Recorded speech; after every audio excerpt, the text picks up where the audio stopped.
Bonjour à tous, bienvenue, c'est 9h50 le matin en Bretagne. Nous sommes ravis de vous retrouver pour passer cette petite heure en direct. Alors ce matin, nous allons parler de science, entre autres, avec notre invité fil rouge, c'est Pierre Janin. Il est directeur de recherche à l'INSERM de Rennes et il travaille notamment sur la stimulation cérébrale profonde et les salles d'opération virtuelles à destination des infirmières. Alors c'est un domaine un peu mystérieux, mais vous allez tout comprendre, vous verrez tout à l'heure, au cœur de son métier, l'utilisation des techniques numériques pour améliorer la prise en charge des patients dans le domaine des neurosciences. Il nous en dira plus. Ce matin, on inaugure également une nouvelle rubrique. On va parler de décoration et d'aménagement d'intérieur. C'est un véritable engouement, vous le savez, 83% des Français sont passionnés et se revendiquent passionnés de décoration. Alors 9h50 le matin ne pouvait pas échapper à ce phénomène et vous allez pouvoir profiter des conseils d'une experte qui s'appelle Aurélie Vérité. Côté mer, alors que nous sommes en pleine transat Jacques Vabre qui s'était lancé dimanche dernier du Havre, nous prendrons le large ce matin avec Patrick Soulabaille, le responsable éditorial du magazine Littoral, qui nous en dira plus justement sur le numéro qui sera diffusé ce dimanche sur France 3 avec notamment une exposition à ciel ouvert qui vous fait vivre comme si vous y étiez une course au large. Une idée d'escapade ce matin également sur nos jolies terres bretonnes, direction Huelgoat, au cœur du Finistère, un pays de forêt, un pays de rochers, mais aussi le berceau de légendes et de mystères. Notre guide sera Pierrick Gaveau. Enfin, le ticket culturel de la semaine, ce sera un coup de cœur de Sabine Marie-Murgue. Ce sera une rencontre avec Fab, auteur, compositeur, interprète, qui vient de sortir son 3e album entre blues et rock des années 70. Fabrice Holtz passe de la chanson engagée à la chanson la plus intime. Il est en tournée dans l'Ouest actuellement. Voilà pour le programme. Bonjour à tous, bienvenue. Bonjour Pierre Janin. Merci d'avoir accepté notre invitation. Vous êtes originaire de Cancale. Oui. Vous êtes né dans une famille où l'on est enseignant depuis la création de l'école publique. Famille où l'on aime apprendre et apprendre à apprendre, n'est-ce pas? C'est ça. Alors, vous êtes chercheur en informatique à Rennes et vous êtes spécialiste dans le domaine de la chirurgie assistée par ordinateur. Un domaine qui paraît mystérieux, mais on va tout comprendre tout à l'heure. On voulait savoir d'où ça venait un petit peu tout ça. Je vous propose de tirer un premier petit papier. On va faire plus ample connaissance avec vous. D'où venez-vous? Saint-Benoît-des-Ondes. Je crois que c'est ça, en fait. Voilà. Votre mère était institutrice là-bas, c'est ça? Oui, et mon père était professeur de maths à Cancale. Ouais. Et on habitait à Saint-Benoît-des-Ondes, dans le fond de la baie du Mont-Saint-Michel, ouais. Et qui donne une impression d'infini. Donc c'est un bel endroit. Et vous habitiez juste à côté de l'école, ce qui fait que... Oui, c'est une façon de dédiaboliser le fait d'apprendre l'école. On passait de la cuisine à la salle de classe directement. Il y avait une porte qui séparait les deux. Et donc, quand la personne qui s'occupait de moi pendant la journée avait des choses à faire, j'allais à 2 ans dans la salle de classe à côté jouer avec les exercices de maths, avec les jeux qu'il y avait autour. Ouais. Vous descendiez en pyjama. Je descendais en pyjama, exactement. Donc ça démystifie, ça dédiabolise. Donc j'aime bien apprendre. On a de la chance que vous ne soyez pas en pyjama ce matin. C'était à peu près à la même heure que ça se passait. Allez, je vous propose de tirer un deuxième petit papier. Alors... Le jeu Le Petit Chimiste. Est-ce que vous jouiez, parce qu'il y a quand même un mythe autour des chercheurs et des scientifiques, on les imagine tous jouant au Petit Chimiste quand ils étaient petits. Est-ce que c'était votre cas?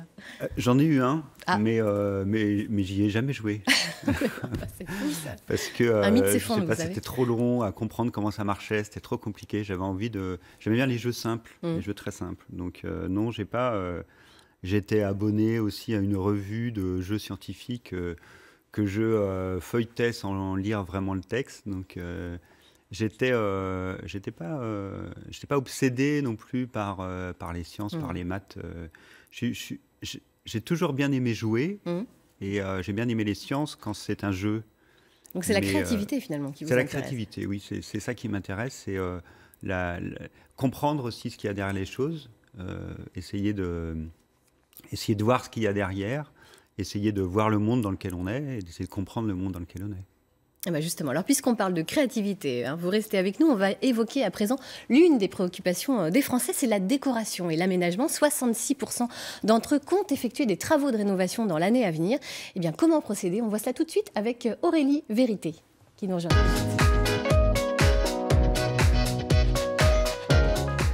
Bonjour Aurélie. Bonjour France. Alors, vous allez satisfaire un grand nombre de nos téléspectateurs ce matin, parce qu'on inaugure avec vous une nouvelle rubrique, décoration et aménagement.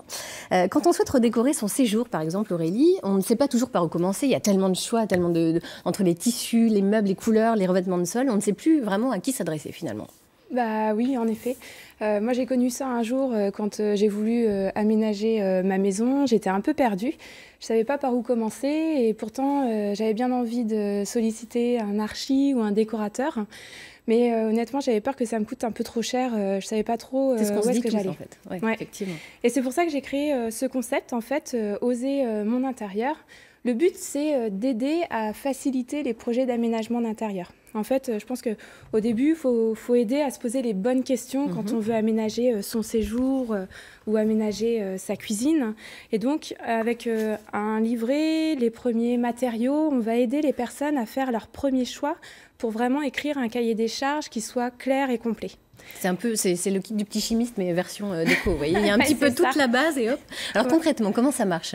Et bah, du coup, à partir de ça, le professionnel, il va pouvoir justement apporter un meilleur conseil parce que vous, en amont, vous saurez bien ce que vous voulez, ce que vous aimez. Ce que je vous propose, c'est de voir avec une petite vidéo un exemple, le projet de Catherine qui veut aménager son séjour. Là, en fait, on lui a demandé de prendre le téléphone à partir de l'application et de faire la visite de son séjour. On voit son entrée, elle veut fermer son entrée pour que ce soit moins ouvert sur le séjour.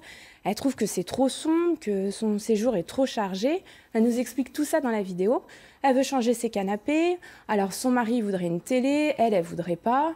Et puis, on voit, il y a un piano. Elle aimerait absolument garder le piano, mais ils ont du mal à trouver la bonne place. Une famille de musiciens. Et donc voilà, donc elle est un peu perdue et ne sait pas comment faire. Elle a envie d'être bien chez elle. Elle nous a montré ça en vidéo et puis elle a fait des premiers choix justement d'échantillons, de couleurs sur des choses claires. Et du coup, on a reçu ce projet. D'accord. Alors du coup, qu'est-ce que vous avez proposé, vous, pour répondre à sa demande et la satisfaire? Avec tous ces éléments, Juliette, une créatrice d'intérieur, a pu s'approprier le projet, comprendre exactement ce qu'elle voulait et puis lui faire des propositions. Et donc, elle a travaillé un carnet tendance avec des solutions. Je vais vous montrer justement. Donc là, on revoit la pièce du séjour. Donc, c'est une belle pièce, un beau séjour, 60 mètres carrés, avec plein de baies vitrées, qui n'a pas de grosses contraintes techniques, mais il faut quand même réussir à aménager les murs, et ce qui n'est pas évident. Juliette, la première idée qu'elle propose, on va le voir, elle va proposer de fermer l'entrée. Alors, sur la prochaine image, elle va fermer l'entrée, voilà, pour mettre à distance en fait la porte d'entrée avec la salle à manger. Elle choisit de conserver la salle à manger devant la baie vitrée à côté de la cuisine, à droite. Et puis ensuite, elle va travailler sur toute la longueur du mur. On va le voir sur la gauche, voilà, elle va travailler un aménagement pour avoir quelque chose une ligne épurée et avoir gardé de l'espace dans la pièce. Et puis ce recoin qui est un peu difficile à travailler, bah justement, elle va venir y mettre le séjour avec un faux plafond qui va permettre de vraiment délimiter l'espace et puis d'intégrer un rétroprojecteur. Waouh, comme ça, bon, on peut le cacher et puis voilà, ça satisfait monsieur et madame. Exactement, c'est ça. Alors après l'organisation de l'espace, vous vous êtes attaqué au concept d'intérieur à proprement parler. Ouais. Là du coup, qu'est-ce qui a été proposé? Eh ben, on va voir avec un croquis. Vous voyez, voilà, pour aider la personne à imaginer un petit peu ce que ça pourrait rendre. On voit sur la gauche la séparation de l'entrée qui a été travaillée avec des tasseaux de bois pour rester dans un style plutôt classique et faire une séparation ajourée. Et puis au fond de la pièce, vous voyez, il y a des meubles, toute une ligne où voilà, on a travaillé avec des meubles bas pour avoir quelque chose d'épuré. Alors, dernier conseil, les couleurs. Vous vous êtes orienté vers quelle tendance plutôt, finalement? Bah voilà, ça c'est un gros conseil.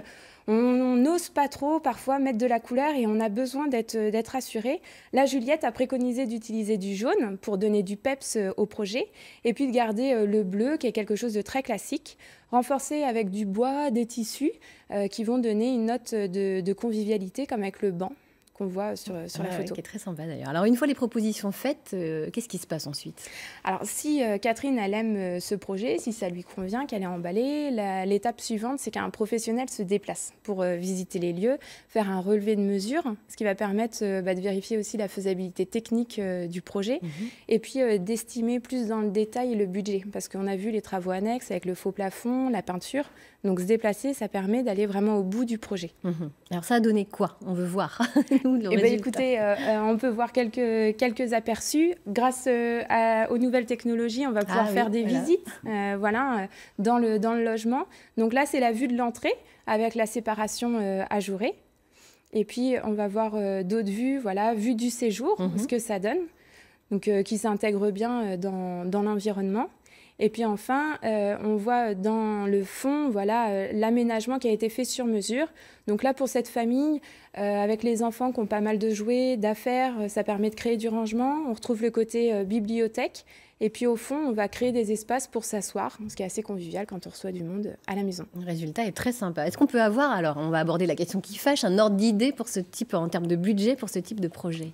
Écoutez, pour accompagner Catherine, par exemple, dans son projet et l'aider justement à savoir avoir des nouvelles idées, à voir si c'était possible et avoir une offre, on va dire, clé en main pour savoir où est-ce qu'elle met les pieds exactement.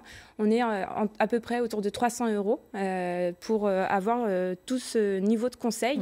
Et puis après, si le projet, il lui plaît, elle va au bout. Et du coup, là, pour l'ensemble du mobilier, par exemple, le canapé, les tables, les chaises, on est à peu près à 6 000 € de budget.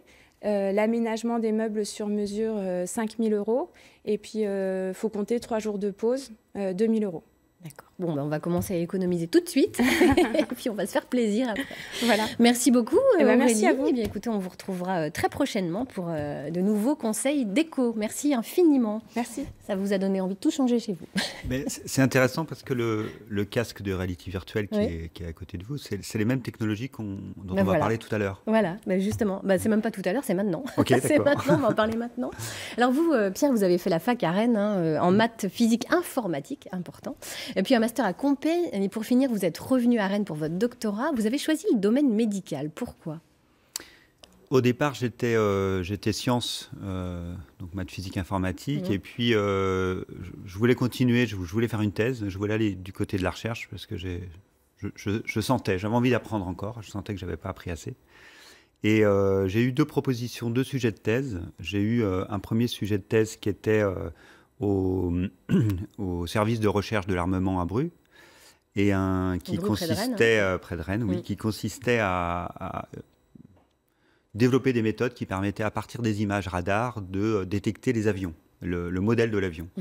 Et puis le deuxième sujet de thèse, c'était un sujet de thèse qui était en neurochirurgie, et le sujet principal, c'était de développer ce type de système d'imagerie 3D, mais sur des données du patient, à partir de l'imagerie médicale, pour aider le chirurgien à préparer son intervention. J'ai pas beaucoup hésité, et j'ai été du côté de la santé, qui me semblait être une bonne application des sciences. Bon, après, c'est un choix personnel. Ça correspondait à votre éthique. Exactement. Alors, votre terrain d'application aujourd'hui, ce sont plus précisément les neurosciences. Vous travaillez avec une équipe de chirurgiens et de neurochirurgiens, notamment sur ce qu'on appelle la stimulation cérébrale profonde. Alors, ça paraît un peu mystérieux comme terme. Qu'est-ce que c'est exactement? Expliquez-nous. Alors, c'est une technique chirurgicale qui ne guérit pas les patients, mais qui empêche les symptômes de maladies neurodégénératives, notamment de troubles moteurs, comme la maladie de Parkinson. Et la technique a été inventée par un neurochirurgien français il y a 25 ans à peu près. Et ça consiste, alors j'ai amené une petite électrode, ça consiste à placer dans le cerveau du patient 2 électrodes, une dans chaque hémisphère, et de stimuler électriquement en continu des petites zones qui sont au milieu du cerveau. Et par cette stimulation électrique, on va arrêter les troubles moteurs de manière directe et instantanée. Donc les tremblements, par exemple. Les tremblements, la rigidité aussi. Ouais. Et donc ce qui est impressionnant sur cette technique, on l'appelle aussi le pacemaker du cerveau, parce que c'est de la stimulation électrique, comme on l'a pour le cœur. Donc il y a l'électrode, je ne vais pas me la déposer, mais est placée donc dans l'hémisphère. Il y a un petit fil qui court derrière l'oreille avec un stimulateur qui est placé sur la poitrine et qui stimule en continu. Alors donc, oui, les résultats sont impressionnants, presque miraculeux. Par contre, ça demande d'avoir cette électrode donc positionnée en continu. Alors c'est une technique qui est utilisée d'ores et déjà dans les hôpitaux, bien entendu. On va voir justement ce que ça donne très concrètement, ce type d'opération. On va se rendre au CHU de Rennes, à Pontchaillou. C'était en 2012 et on va voir, c'est un reportage d'Hélène Pédèche et de Christophe Rousseau. Un peu plus d'une heure après le début de l'intervention, 3 électrodes sont descendues dans le cerveau de Daniel.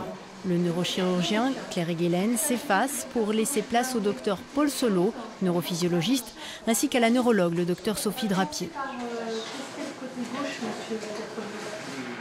Les électrodes sont reliées à cet ordinateur. Dans un premier temps, Paul Solo vérifie qu'elles sont correctement implantées en regardant et en écoutant l'activité des neurones, activité exagérée chez les parkinsoniens.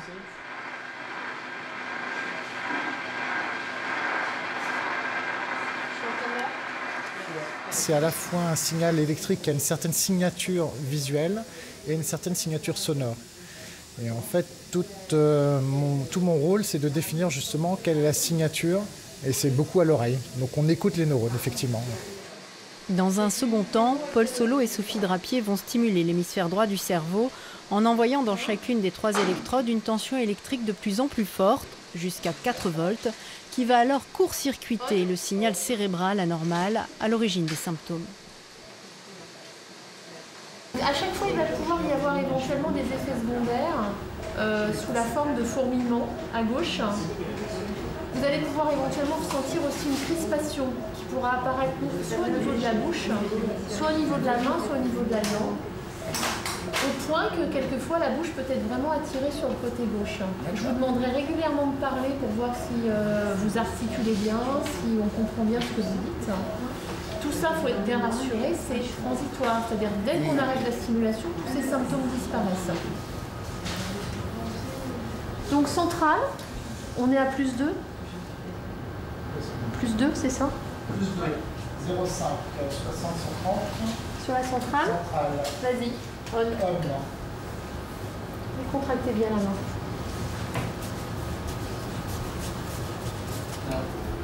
Là, j'ai des fourmis. Fourmillement. Ouais. Où? À la gauche. C'est passé? Oui. Technique impressionnante, le patient est totalement conscient. C'est assez incroyable quand même. Bah, l'objectif, c'est de tester, pendant le moment où on implante cette électrode, de tester son fonctionnement, son bon fonctionnement. C'est pour ça que le patient est éveillé. Parce qu'en fait, on l'a compris, hein, l'électrode, elle est toute petite et la structure qu'on cible au milieu du cerveau, elle est elle aussi toute petite, c'est une amande.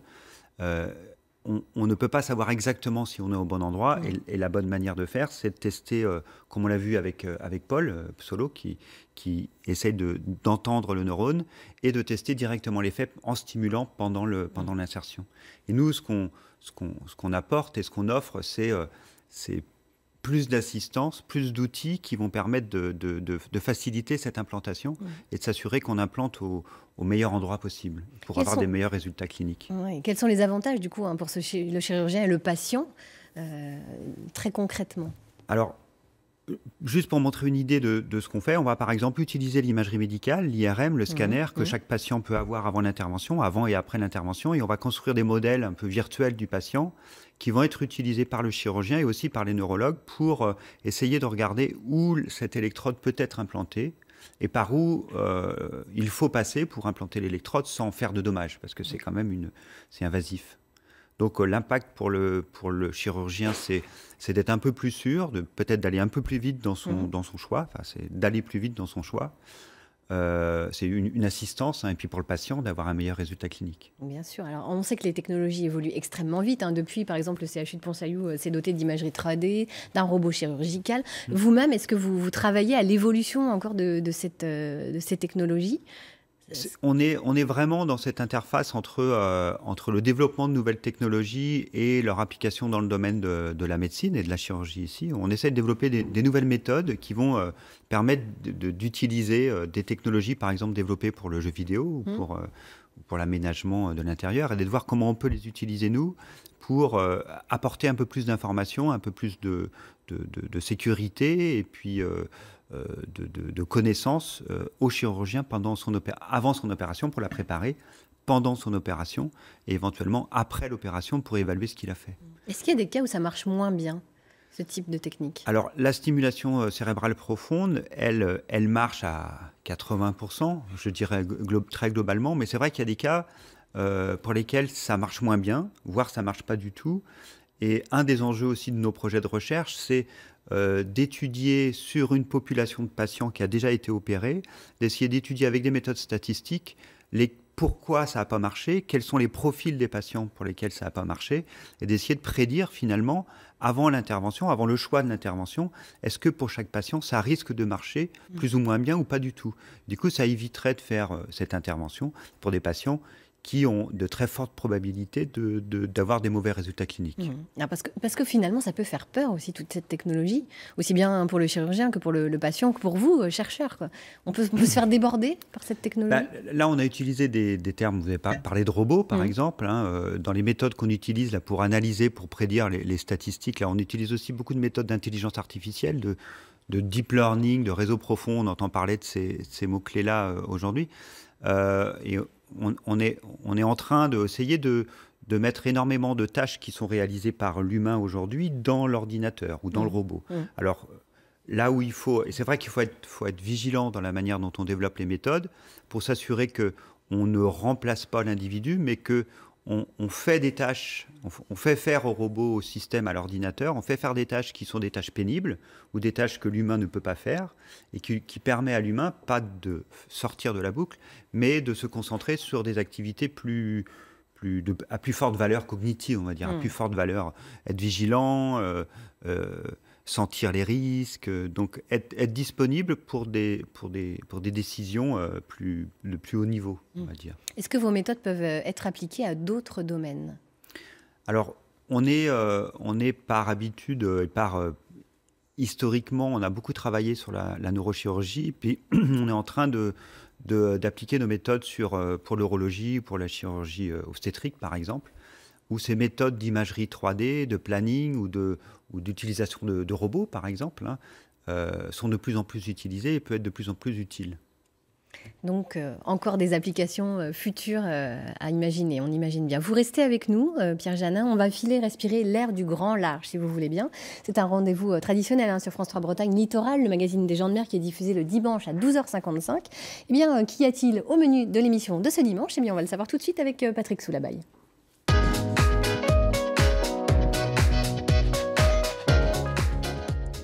Bonjour Patrick. Bonjour. Allez, un pied sur terre, hop, c'est parti, vous vous asseyez. Vous proposez aux terriens que nous sommes de prendre le large avec ce que vivent les marins embarqués sur des courses au large. Incroyable.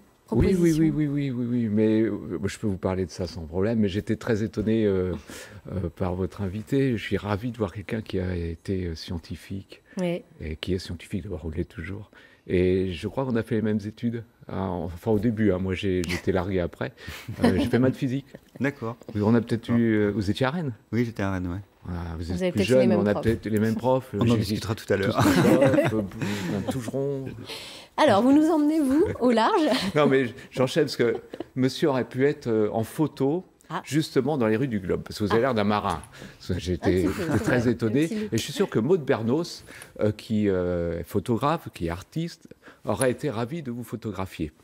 Voici les photos des marins. Comme vous pouvez l'imaginer, on a l'impression qu'ils sont en pleine mer, qu'ils prennent les vagues et que c'est une vie très difficile, qu'ils prennent le large, le vent, les embruns. Mais ça ne se passe pas du tout comme ça.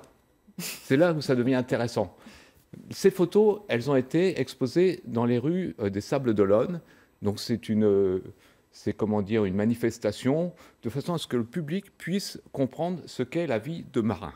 Comment il vit à bord, quelles sont ses sensations, comment vit-on sur un 60 pieds et quels sont les dangers du Vendée Globe.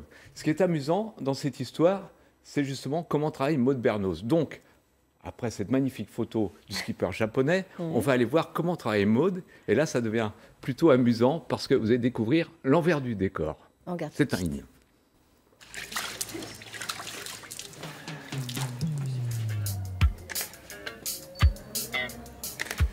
À quelques mois du départ du Vendée Globe, la photographe Maud Bernos a embarqué les 29 skippers loin des pontons et de leurs obligations pour cette séance photo Force 5. 3.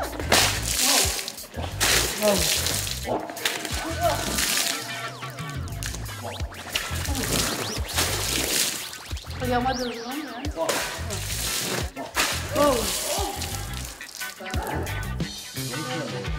Il n'est pas du savon, j'en prends plus.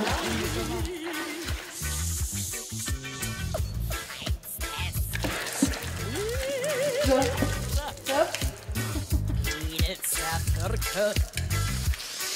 tu peux essayer de... Ouais, comme si... Ouais.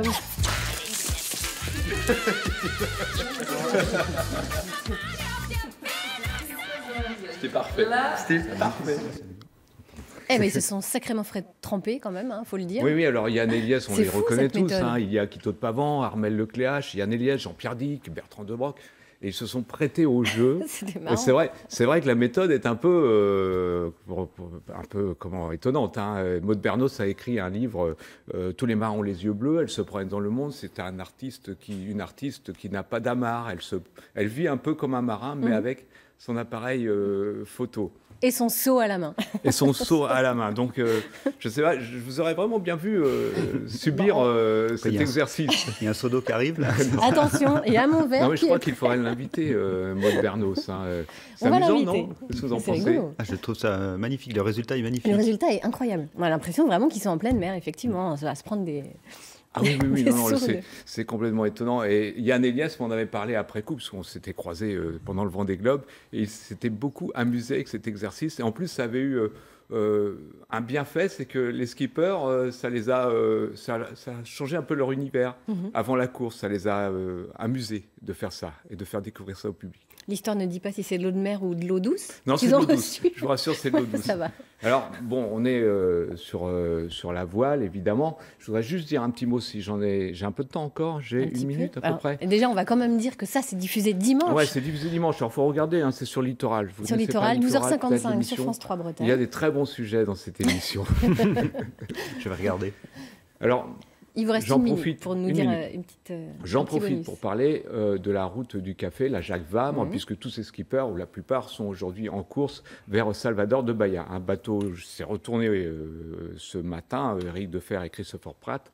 Donc c'est pas grave, ils vont être récupérés, pas de panique. Mais je voudrais vous montrer l'image d'un bateau qui s'appelle Edmond de Rothschild. On va juste regarder. Voilà, vous voyez, c'est le dernier bateau qui est sorti des chantiers. Il est flambant neuf, il a coûté 12 millions d'euros. Il vole littéralement sur l'eau. Il peut atteindre des vitesses de 90 km/h. Actuellement, il fait une moyenne d'à peu près 30 nœuds.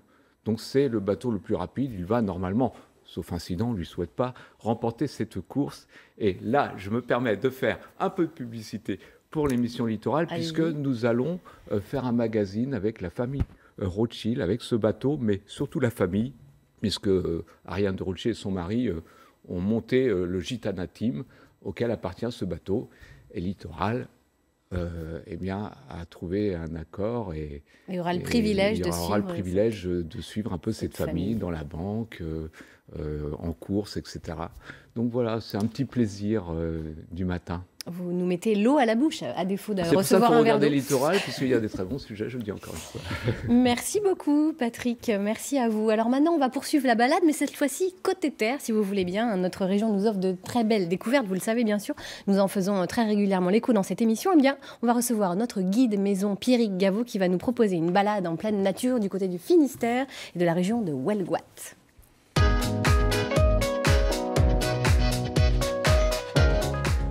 Bonjour Pierrick. Bonjour, alors rassurez-vous, je n'ai pas de seau d'eau à disposition, donc tout va bien. Vous nous emmenez au centre du Finistère, dans un joli pays de forêts et de rochers. Eh oui, et alors pas n'importe quel rocher, des blocs gigantesques au milieu de bois, au milieu d'une forêt. Au milieu de la forêt, il y a une clairière immense, et dans cette clairière, il y a un petit village au bord d'un lac. C'est une sorte de petite riviera au cœur de nos montagnes bretonnes, nos fameux monts d'Arrée. Eh oui. Et à côté du village, il y a une petite rivière un peu fantôme, parce qu'un coup on la voit, un coup on la voit plus. Elle passe sous les blocs de rochers, qui s'appelle la rivière d'Argent. Et alors ce chaos rocheux, il s'est formé à une époque où on ne savait pas encore trop comment l'expliquer. Donc du coup, quand c'est comme ça, les populations locales, elles s'inventent une explication. Ah oui, il y en a sûrement des explications. Ah il y en a une. Il y a eu des hypothèses. Et je vais vous en donner une, vous allez juger par vous-même. Ouais. D'ailleurs, je pense que, à mon avis, c'est sans doute la plus plausible. Ça date d'un voyage de l'ogre Gargantua. Eh oui, il allait c'est sûr que vu la taille des rochers, d'Espagne en Écosse. Il a fait une étape au Huelgoat. Ouais. Et alors les habitants l'ont hébergé sans doute plus par peur que par plaisir, et ils l'ont nourri. sauf qu'ils lui ont donné de la bouillie de blé noir, la seule chose qu'ils avaient, qui était sans doute plus adapté aux estomacs bretons de l'époque qu'à celui de Gargantua. Il est reparti très fâché. Le lendemain, il allait vers la mer pour embarquer vers l'Écosse. Et puis, sur le chemin, il pestait, il maugréait sur ce qu'il avait mangé. Et donc, à chaque fois qu'il trouvait un gros caillou, eh bien, il le prenait, un énorme rocher, et hop, il le jetait en direction du Helgoat. Et il a fait ça toute la journée, ce qui fait qu'à la fin, ils avaient un tas de gros cailloux. Moi, j'aime beaucoup cette histoire, cette hypothèse. Magnifique. Alors, au-delà de la légende, il y a l'histoire des lieux en Bretagne qui remonte au néolithique, quand même. Oui, souvent. C'est vrai, quand on fait l'histoire d'un lieu, on remonte généralement vers le néolithique, c'est-à-dire sur une échelle qui va de à peu près moins 8000 ans par rapport à aujourd'hui. Alors, au Helgoat, eh ben, il faut changer le logiciel. On va passer à moins 300 millions d'années. C'est-à-dire à une époque où l'homme ne savait sans doute pas qu'il allait encore exister. Et à cette époque-là, on est à l'ère primaire. Ça s'appelle le Dévonien. Et vous êtes face à un scientifique. Le sol, c'est après que le magma soit remonté très près de la surface, le sol s'est refroidi très lentement et ça a donné donc cette formation de roches qu'on connaît sur le massif armoricain. Et puis après, il y a eu l'ère secondaire, l'ère tertiaire, qui ont amené des dépôts, etc. Et à l'ère quaternaire, avec les érosions et les périodes de glaciation, tout ça a été balayé. Il n'est resté que la roche dure. Donc là, cette fois-là, on est à moins 2,5 millions d'années. Déjà plus compréhensible pour nous. Et donc apparaît ce chaos rocheux. Et on a fait des découvertes assez étonnantes au Helgoat en 1780. Alors là, du coup, c'était hier matin. C'est sûr, oui, bien sûr. Et pourquoi ces découvertes ont pu être faites alors en 1780 ? Alors, oui, on a découvert la plimbogumite et la lomontite, qui étaient des nouvelles roches. Et pourquoi en 1780 ? Parce qu'à cette époque, c'était l'apogée de l'exploitation des mines d'argent. Alors, on devrait plutôt dire des mines de plomb argentifère au Helgoat. Qui avait commencé d'ailleurs dès le XVe siècle, d'où la création de cet étang, qu'on avait agrandi au début du XVIIIe siècle, parce que l'exploitation des mines prenait de l'ampleur. Et on a ouvert un nouveau canal, d'ailleurs, à cette époque, le canal de la mine, qui est magnifique, un petit ouvrage de 6 km de long dans la forêt, qui était capable de sortir 28 mètres cubes d'eau à la minute. Et on peut encore se balader d'ailleurs le long de ce canal. C'est un endroit absolument superbe. Ces mines qui ont compté jusqu'à 800 ouvriers. Et puis ensuite, déclin des mines, les carriers ont remplacé les mineurs. Et les premières villégiatures, les premiers vacanciers sont arrivés. Ce qui fait qu'en 1910, on nous dit que Helgoat était devenu une colonie anglaise, carrément. L'office de tourisme est né dès 1923. On nous dit qu'il y avait pratiquement autant d'hôtels à Helgoat qu'à Camaret. Ça passait pour être le Fontainebleau breton. On y a vu des gens comme Victor Ségalen, qui d'ailleurs est décédé au Helgoat, ou Paul Sérusier, qui a fait des peintures magnifiques, des paysages et des personnages du Helgoat. Alors aujourd'hui, Helgoat, c'est quoi ? Eh bien aujourd'hui, c'est un lac déjà, c'est une belle forêt dans laquelle on trouve un ancien camp gaulois qui s'appelle le camp d'Artus. C'est ce chaos rocheux absolument incroyable de la rivière d'Argent, très spectaculaire. Je vous encourage évidemment à aller le voir. Faites attention parce que... Gargantua traîne toujours dans les parages. Oui, et puis c'est à l'échelle de Gargantua, c'est-à-dire que là pour le coup c'est très sérieux. Si vous y allez notamment avec des enfants, soyez très prudents. Le site est resté naturel, il n'y a pas des barrières, ça veut dire qu'on peut monter sur ces rochers. On peut aussi faire des chutes de plusieurs mètres de haut. Donc prudence. Il y a ce moulin du chaos aussi qu'on trouve, qui date du XIVe siècle. La pierre tremblante, si on trouve le point d'équilibre, on est capable de la faire osciller un petit peu. Et puis le bourg donc, du Helgoat autour de son église Saint-Yves.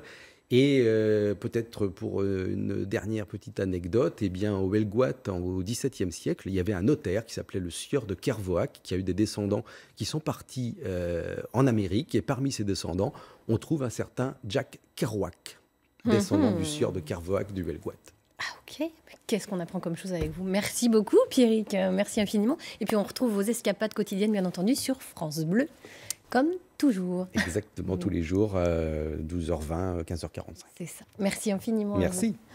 Je vois Pierre qui vous regarde avec des grands yeux brillants. Vous ne connaissiez pas toutes ces histoires? Non, j'aime bien les cailloux qu'on reçoit régulièrement sur la tête quand on va à Bellegoide, c'est ça? Ah oui, ça ils y ont cru longtemps. Alors Pierre, au cœur de vos recherches, à vous, il y a également une autre grande innovation, c'est la salle d'opération virtuelle à destination des infirmières. Pourquoi avoir mis ça en place? Pourquoi avoir tenté justement de leur faciliter les choses? Alors, ça vient déjà d'un objectif qu'on a, qu'un objectif global d'aider le chirurgien. Donc, non seulement à faire, donc on a dit préparer, faire l'intervention, puis l'évaluer, mais aussi à apprendre la chirurgie. Il y a un gros challenge dans les années à venir autour de l'apprentissage de la chirurgie et des procédures médicales en général. On dit par exemple jamais la première fois sur un patient. Donc, essayer au maximum. Ça rassure. Ça reste une réalité aujourd'hui. Ouais. Donc, essayer au maximum qu'il y a toujours une première fois sur un patient de toute façon. Mais c'est mieux quand on a pu s'entraîner avant. Qu'on soit bien entraîné, exactement. Qu'on ait un niveau de compétence le plus élevé possible. Et pour ça, la tendance est de développer des systèmes de simulation, des simulateurs. Donc, il y a un groupe de réflexion qui se crée sur le campus de Pontchaillou entre l'université et l'hôpital. Et donc, ce qu'on a cherché à faire, nous, dans notre équipe de recherche, c'est de développer des outils basés réalité virtuelle, donc typiquement avec le casque qu'on a vu tout à l'heure, et de créer un environnement virtuel réaliste dans lequel le personnel médical peut se former. Alors, il est réaliste... c'est une sorte de serious game, presque, très utile exactement, dans la formation. Exactement, on appelle ça les serious games. Hein, c'est des jeux professionnels et qui ont un réalisme non seulement 3D, mais ça, c'est pas trop c'est pas trop l'originalité de ce qu'on fait. Ce qu'on fait, c'est qu'on met dans ce simulateur des scénarios qui ont été appris à partir d'observations de cas réels. Donc, on va observer les professionnels. Donc là, pour l'exemple, c'est une infirmière de bloc opératoire qu'on a observée pendant plusieurs interventions. On a tout enregistré, les activités qu'elle faisait. On les a modélisées. On a créé des réseaux qui expriment les différences, les variabilités, bon bref. Et puis, ces observations sont transférées, traduites en scénario de réalité virtuelle que l'infirmière qui est en train de se former va suivre dans un environnement totalement virtuel. Alors l'intérêt de passer du chirurgien à l'infirmière de bloc opératoire, c'est aussi de considérer qu'une chirurgie, ce n'est pas simplement un chirurgien devant un patient, c'est toute une équipe. Voilà, exactement. Et ça, c'est important aussi dans les recherches qu'on fait et qu'on mène, notamment avec des psychologues de Rennes 2, de l'université de Rennes 2, d'essayer de voir tous les aspects de travail d'équipe, de communication dans l'équipe, parce que ce sont des facteurs qui jouent énormément aussi sur la réussite du geste chirurgical à la fin. Alors vous allez faire un premier test dans les semaines qui viennent. Qu'est-ce qui va se passer exactement? Oui, alors le test, il traîne un peu. On aurait voulu le faire avant. Les développements, c'est de la recherche, donc on ne sait jamais où on va aller, le temps que ça va prendre pour trouver la solution. Alors ce qu'on va faire, là, on a un système qui marche. On a vu un exemple tout à l'heure. On va demander à une dizaine d'infirmières de bloc opératoire, de l'utiliser et de nous dire si elle trouve que cette technologie, elle est acceptable. C'est ce qu'on appelle l'acceptabilité. Alors, pour faire un lien aussi avec ce qu'on disait tout à l'heure, avec les technologies, quand on développe des nouvelles technologies dans des domaines comme la médecine, il faut s'assurer que les usagers, les gens qui vont utiliser ces nouvelles technologies, soient d'accord et que ces technologies leur conviennent bien. Donc, on va faire ce test-là. On va vérifier que c'est un outil qui est agréable à utiliser. Donc, on n'a pas la nausée. À un moment, on parlait de la nausée de la réalité virtuelle. Quand on a le casque, là, je ne sais pas si vous avez testé déjà, s'assurer qu'il n'y a pas cet effet-là, s'assurer que l'infirmière se retrouve dans un environnement réaliste et donc qu'elle se met directement à faire les gestes professionnels et s'assurer aussi qu'il n'y a pas de grosses erreurs, d'absurdité dans l'environnement qu'on a créé. Donc, c'est vraiment de s'assurer que cette technologie va être acceptée par l'utilisateur qui va après se former grâce à ces systèmes. Merci beaucoup, Pierre Janin, de nous expliquer toutes ces innovations dans le domaine de la chirurgie et des neurosciences. Je sais que vous êtes un créatif, que vous aimez la musique. Alors ça tombe bien parce que justement, on va tout de suite passer au ticket culturel de cette semaine. C'est le coup de cœur de Sabine Marimurg.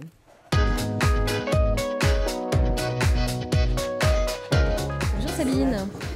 Eh bien, voici Fab, chanteur, auteur, compositeur, qui sort son 3e album. Et vous savez comment il s'appelle avec 10 U, hein, j'ai bien compté. Il y a 10 U, comme ça sera plus facile à réécrire plusieurs fois de la même manière. Et pourquoi, en fait, vous avez choisi ce titre? Alors, tout simplement, c'est le titre d'une des chansons de l'album. Et je me suis dit que c'était peut-être le titre qui allait susciter le plus de curiosité et où on allait me poser le plus de questions. Alors, comment vous pouvez qualifier justement votre nouvel album? Alors, cet album, il est plus rock que les précédents. C'est le 3e, donc. Et par contre, au niveau des textes, il est un peu plus intimiste. Il est un peu plus basé sur les émotions, les états d'âme. Et vous osez aussi le blues. Hein, d'ailleurs, vous avez sorti un clip tout récent qui s'appelle Bluesman. Pour vous donner une idée déjà de votre album, on vous propose de regarder ce clip. Il est monté sur la scène, une légende, la musique blues noire américaine. Something special in life, smiling to me just like a child. J'avais apporté ma guitare, il m'a juste lancé un regard. I heard you playing with your heart, and so everything you gave. Ça a été juste incroyable, il m'a dit en sortant de scène. Hey guy, you look like a blues man. I saw that you were not the same. You torture me with your guitar, then you took off in a sport car. A guy, you look like a blues man. Il y a de la technologie dans ce clip. Hein. Oui, effectivement, dans les mouvements des yeux. Et ça part d'une sacrée rencontre, ce clip. Eh bien, effectivement, c'est une anecdote qui m'a inspiré ce titre, puisque j'ai eu la chance de faire un bœuf il y a 2 ans avec le grand Lucky Peterson, qui est donc un bluesman américain, comme le dit la chanson. Et voilà, c'était extraordinaire. Et dès le lendemain, je me suis réveillé avec cette idée de texte et la mélodie en tête. Alors, à propos de vos textes, vous êtes parti comment justement pour écrire votre album? C'est assez particulier cette fois-ci pour votre 3e album. Tout à fait. Ce qui a un petit peu donné l'impulsion de départ sur les textes, c'est un atelier d'écriture. C'était il y a 2 ans aussi, et c'était la même semaine que le bœuf avec Lucky Peterson. Coïncidence, mais tout s'est passé cette semaine-là. Et donc j'ai suivi un atelier d'écriture à Tours avec les frères Volovitch, qui sont donc tout simplement le groupe Volo, ou pour l'aîné Fredo, un des leaders, en tout cas un des membres du groupe Les Vrigels, qui a beaucoup fait parler d'eux il y a une 15aine d'années. Donc voilà, j'ai eu la chance de suivre un atelier d'écriture. On nous a mis en situation, on nous a demandé d'écrire pour quelqu'un d'autre. On nous a fait tirer des petits bouts de papier, un petit peu comme, comme tout à l'heure pour Pierre. Des petits bouts de papier, et puis voilà, c'était écrire pour un homme ou une femme, pour un jeune, pour une personne âgée. Enfin, j'ai pas 90 ans non plus, parce qu'il n'y a plus beaucoup de chanteurs à cet âge-là, mais en tout cas pour une personne plus âgée, avec plus d'expérience. Donc voilà, il fallait se mettre dans la peau de quelqu'un. Et puis, en revanche, le thème n'était pas du tout imposé. Donc ensuite, il fallait imaginer une situation par rapport à l'interprète pour qui on écrivait. Alors si justement vous pouviez nous interpréter une de ces chansons qui fait partie de cette suite d'écriture. Bien sûr. Tout de suite en live. C'est parti. Celle-ci s'appelle Conversation.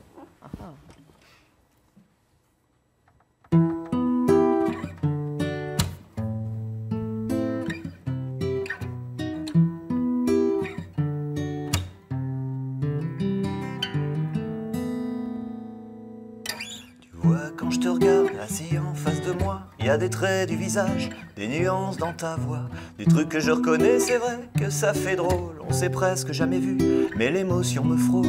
Quand j'ai connu ta mère, on était des gamins.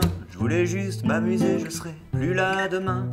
Et puis tu es venu, je n'ai pas su quoi faire, et c'est resté comme ça, j'ai appris à me taire. Personne ne t'a rien dit pendant presque 30 ans, et un jour tu sais plus qui c'est, papa, maman. Alors tu m'as trouvé et t'avais des questions. T'as dit, faut qu'on se voit, moi j'ai répondu non. Mais derrière cette façade aujourd'hui, faut que je te dise, elles m'ont bien travaillé ces choses que t'as apprises. J'ai fini par t'appeler, j'ai mis le temps, excuse-moi, j'ai pas été ton père, mais savoir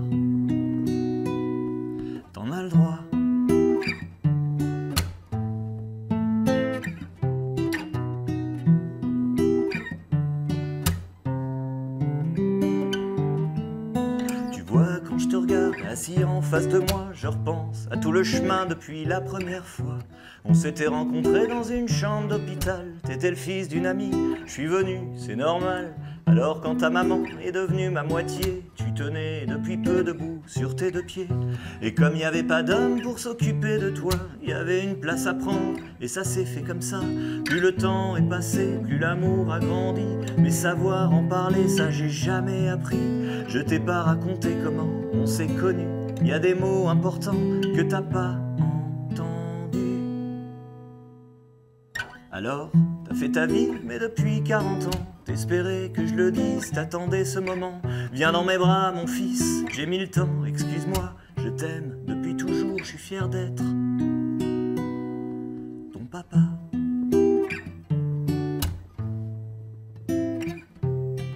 Ton papa.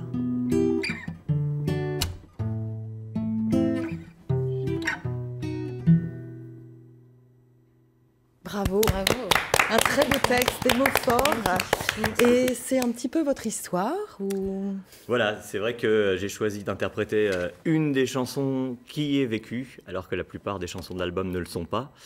Voilà, parce que des fois, écrire des chansons, ça peut servir aussi à régler des petites histoires. Non, pas des contes avec d'autres, mais des petites histoires qu'on a à régler en soi. Et comme me l'a fait remarquer un jour un ami, toi, tu as de la chance, tu n'es pas obligé de passer des heures et d'aller dépenser des sous chez des psys. Tu peux faire comme ça, c'est vrai, j'ai de la chance. Alors, vous vous entourez de plusieurs musiciens dans cet album, des nouveaux musiciens aussi? Exactement. J'ai surtout eu la chance de collaborer avec un réalisateur. C'est la première fois que je le fais sur un album. Donc il s'agit de Miyuda, qui est à Rennes, oui, tout à fait, qui travaille surtout dans le milieu hip-hop, jazz, soul.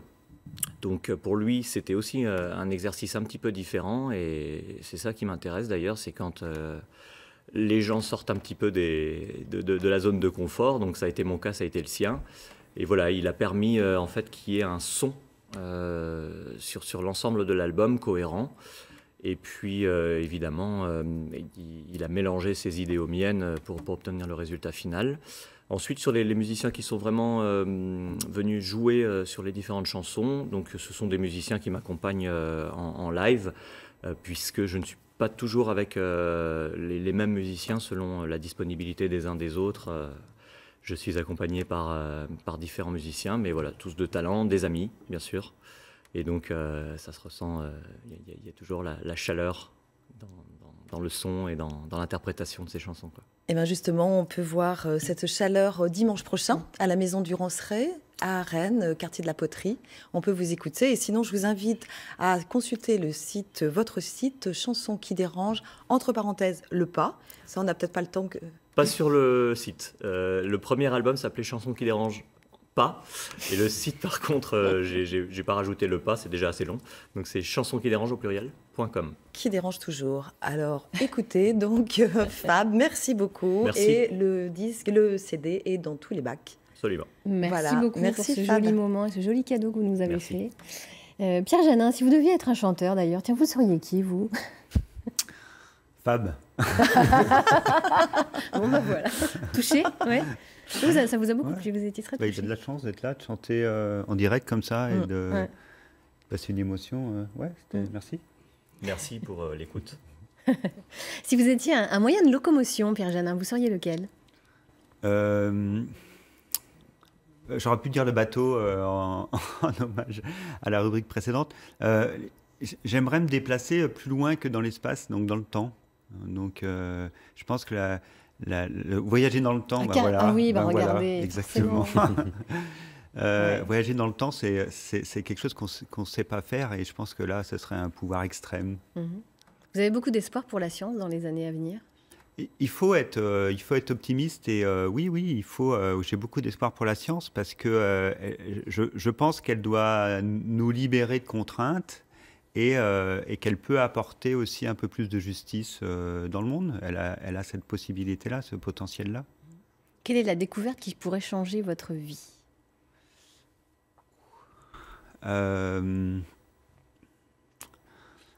Allez, ce serait de comprendre ce que c'est que l'intuition. Voilà, parce que on arrive à décortiquer ce que c'est que la connaissance, on arrive à décortiquer ce que c'est que la compréhension ou la logique, on arrive à peu près à décortiquer. L'intuition, on ne voit pas trop quel mécanisme. Et il y a seulement des mécanismes derrière ça.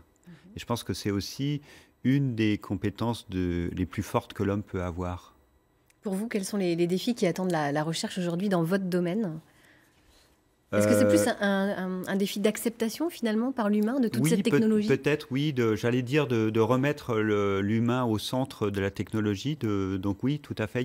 C'est un défi important, et de s'assurer aussi que c'est pas une course à la technologie pour la technologie, que c'est une technologie qui sert et pas simplement un business supplémentaire. Donc que ce soit une avancée qui sert, et qui sert au plus grand nombre. Hein. Non seulement en France, mais aussi dans des pays qui sont moins... On a de la chance, on a les moyens d'avoir des robots et de la réalité augmentée, de la réalité virtuelle.